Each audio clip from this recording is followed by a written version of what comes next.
क्या आप भी एक अच्छी बैक ओपनिंग सीखना चाहते हैं? क्या आप भी एक अच्छी बैक बेंडिंग सीखना चाहते हैं? सो आप सभी का स्वागत है। मैं मास्टर योगी कुलजीत ठाकुर योगा की बात में आप सभी का स्वागत करता हूं। आज की वीडियो में हम सीखेंगे कि किस तरह से हम अपनी बैक बेंडिंग को ओपन कर सकते हैं इजी और बहुत ही सिंपल स्टेप के साथ। Let's see and watch the video. Back bending का थर्ड क्लास इस वीक का हम लोग four arm wheel yoga posture की सीरीज को कवर कर रहे हैं और आज हम अपनी four arm wheel yoga posture की सीरीज को अपनी चेयर के साथ करेंगे, जिसमें नॉर्मल 4 स्टेप होंगे आपके 1 2 3 एंड 4।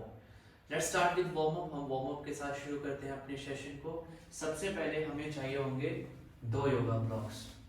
आप अपने 2 योगा ब्लॉक्स लेंगे। दोनों योगा ब्लॉक्स को आप पेयर बनाओगे इस तरह से, ठीक है, साइड बाय साइड। और इसके साथ आपको करना है रिवर्स टेबल पोज में अभ्यास अपनी लोअर बैक लिफ्टिंग के लिए, ठीक है। अपनी हाइट के अकॉर्डिंग आप अपने ब्लॉक्स को रखोगे कुछ इस तरह से, ठीक है। अगर आपको लगे कि इज नॉट कंफर्टेबल, आप उसको चेंज कर सकते हो अपनी हाइट के अकॉर्डिंग। उसके बाद आप अपनी चेयर के सामने आएंगे एंड दोनों पाँव को अपने ब्लॉक्स के ऊपर रखोगे ऐसे, ठीक है। और अपर पार्ट को आप अपनी चेयर के ऊपर लेके जाओगे इस तरह से। अब आपको ध्यान ये रखना है कि आपके घुटने और आपके नीचे पैर एक लाइन में होने चाहिए। दोनों हाथ आपकी चेस्ट के ऊपर होने चाहिए। शोल्डर पार्ट, नेक पार्ट, क्राउन पार्ट आपका नॉर्मली आपकी चेयर के ऊपर होना चाहिए, ठीक है। अगर आप कंफर्टेबल है तो आप अपनी हील के साथ लिफ्टिंग कर सकते हैं आप ऐसे। Inhale, exhale, जितना हो सकता है उतना नीचे आना है।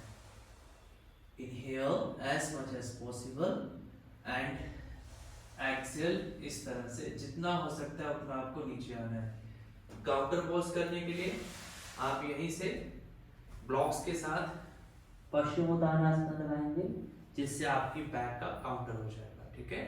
चलिए शुरू करें मेरे साथ। Now we are doing setu bandhasana with chair. Eka pada setu bandhasana, 1 leg bridge pose. कैसे करना है ये आपकी स्ट्रेंथ को इंप्रूव करने के लिए काफी अच्छा है, ठीक है। विद योर चेयर, ठीक है, आपको चेयर यूज करना है, मैक्सिमम क्लोज जाना है चेयर के। यहाँ पे कुछ मेंबर्स क्या करते हैं, वो अपने पैरों को चेयर के ऊपर रखते हैं, गलत है। अगर आप अपने पैरों को चेयर के ऊपर रखोगे तो आपकी प्रॉपर लिफ्टिंग नहीं हो पाएगी और आपके पैर ऐसे स्लिप करेंगे आगे की तरफ, ठीक है। प्रॉपर लिफ्ट नहीं कर पाओगे आप अपनी बॉडी को। तो पैर हमेशा चेयर की फ्रंट साइड पे रखने हैं ऐसे, जिससे आपको लॉक मिलेगा, ग्रिप मिलेगा। जब आप अपनी बॉडी को पुश करोगे तो बॉडी पीछे की तरफ लिफ्ट होगा, ऊपर की तरफ। उसके लिए आप अपनी चेयर को ऐसे पकड़ सकते हैं। अगर आप चेयर पकड़ने में कंफर्टेबल फील नहीं करते हैं तो आप दोनों हाथों को ऐसे नीचे फ्लोर के ऊपर रख सकते हो, ठीक है। इट्स डिपेंड अपॉन यू, जैसे आपको ठीक लगे। श्वास भरा, जैसे मैंने अभी एक्सप्लेन किया, उठाना ऊपर की तरफ है, जाना पीछे की तरफ है, इस तरह से, ठीक है। Lift upper side, stretch back side, maximum. अब मैंने आपको एक चीज कही, 1 लेग। तो 1 लेग का मतलब एक पांव आप अपने घुटने के आगे रखोगे ऐसे। ये बन गया आपका एक pada setu bandha. Inhale, exhale, inhale, exhale. Alright. So अभी का जो ये अभ्यास है हमारा, इस अभ्यास को आप एक पादा सेतु बंधासना के साथ करेंगे।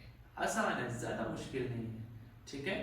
अगर फिर भी किसी मेंबर को ऐसा लगे कि एक पादा 1 लेग के साथ नहीं आप कर पा रहे हैं, नो प्रॉब्लम, आप नॉर्मल सेतु बंधासना का अभ्यास करें फिर, ठीक है। शुरू करें। So now we are doing third round with puppy pose. इसमें हम लोगों को लगेंगे 2 योगा ब्लॉक्स एंड 1 चेयर, ठीक है। और चेयर अगर आप वॉल सपोर्ट के साथ यूज करेंगे तो ज्यादा बेटर होगा। 2 योगा ब्लॉक्स लेने आपको इस तरह से पेयर में यूज करने हैं ब्लॉक्स, ठीक है, जैसे हम नॉर्मली यूज कर रहे हैं अपने ब्लॉक्स पेयर में। ऐसे ही आपको यूज करने हैं ब्लॉक्स। कहाँ यूज करने हैं? अपने घुटनों के नीचे, ठीक है। घुटनों के नीचे क्यों हम यूज कर रहे हैं ब्लॉक को, मैं ये आपको प्रैक्टिकली एक्सप्लेन करता हूँ इस चीज को, ठीक है। दूसरी चीज, एल्बोज आपको बाहर की तरफ बेंड करनी है ऐसे, ठीक है। अगर आप अपनी एल्बोज को बाहर की तरफ बेंड करते हो तो it's very good for opening your shoulder, upper back and chest.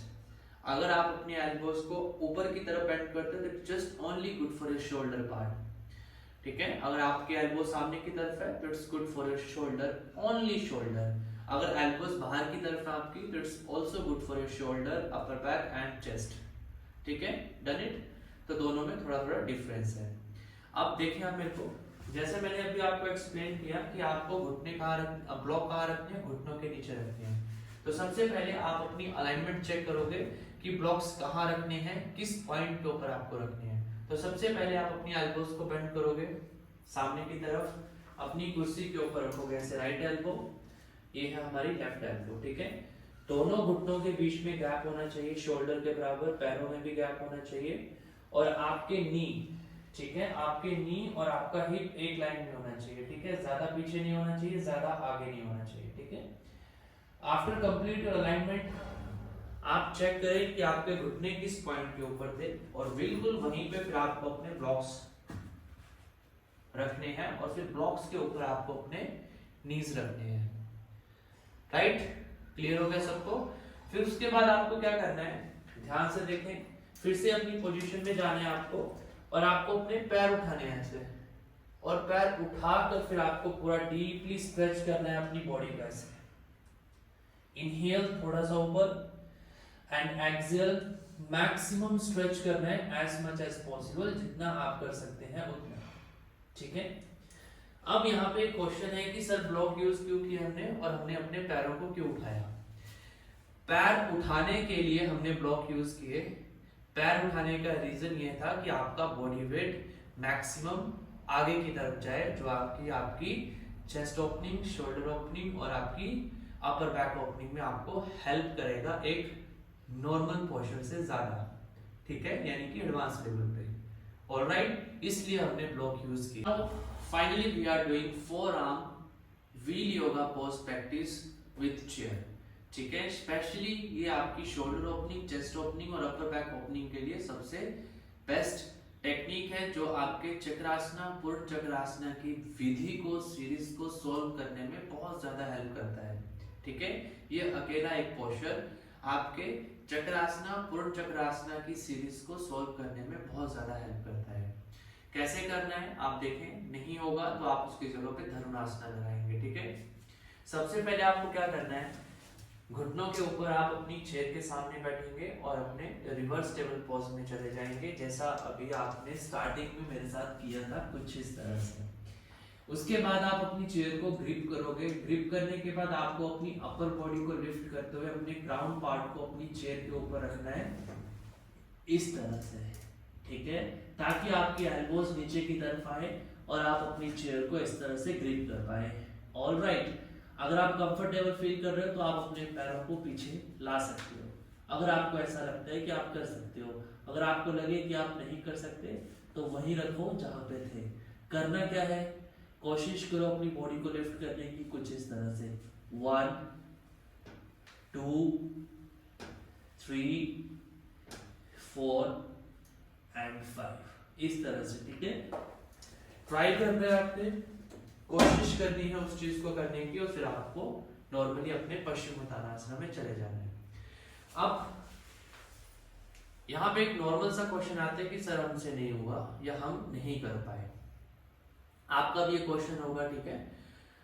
तो ना होने का कारण क्या है? ना होने का कारण है आपकी शोल्डर की स्टिफनेस। शोल्डर स्टिफ होने की वजह से आप अपनी चेस्ट को लिफ्ट नहीं कर पा रहे हो। चेस्ट लिफ्ट ना होने के कारण आपका सर आपके चेयर के ऊपर नहीं आ रहा है, जिससे आप अपनी फोर आर्म के ऊपर नहीं जा पा रहे हो। That's the main reason. तो इसका आंसर है कि आपको शोल्डर ओपनिंग अच्छी करनी है, फिर आप इसको भी कर सकते हैं, ठीक है। अभी करंट क्लास में आप जितना कर सकते हैं आप करें। अगर आप नहीं कर पा रहे हो तो फिर आप सिंपल पावर पोज या फाइनल पोस्चर, फिर से आप एक बार पीछे जाओगे सेम पोजीशन के साथ, जो भी आपने किया, ठीक है। अब जैसा मैंने आपको कहा कि आपको अपनी नेक को लिफ्ट करना है, ऐसे देखो, ध्यान से देखो जरा, ऐसे अपनी नेक को फ्री करना है, पीछे की तरफ ले जाना है, जिससे पाँव पीछे आएंगे आपके ऐसे, ठीक है, हील्स टोज के ऊपर ऐसे, ठीक है। और आप ज्यादा कर पाएंगे फिर इस तरह से, लेकिन यहां तक करने के लिए आपको अपनी नेक को, हेड को लिफ्ट करना पड़ेगा, ठीक है।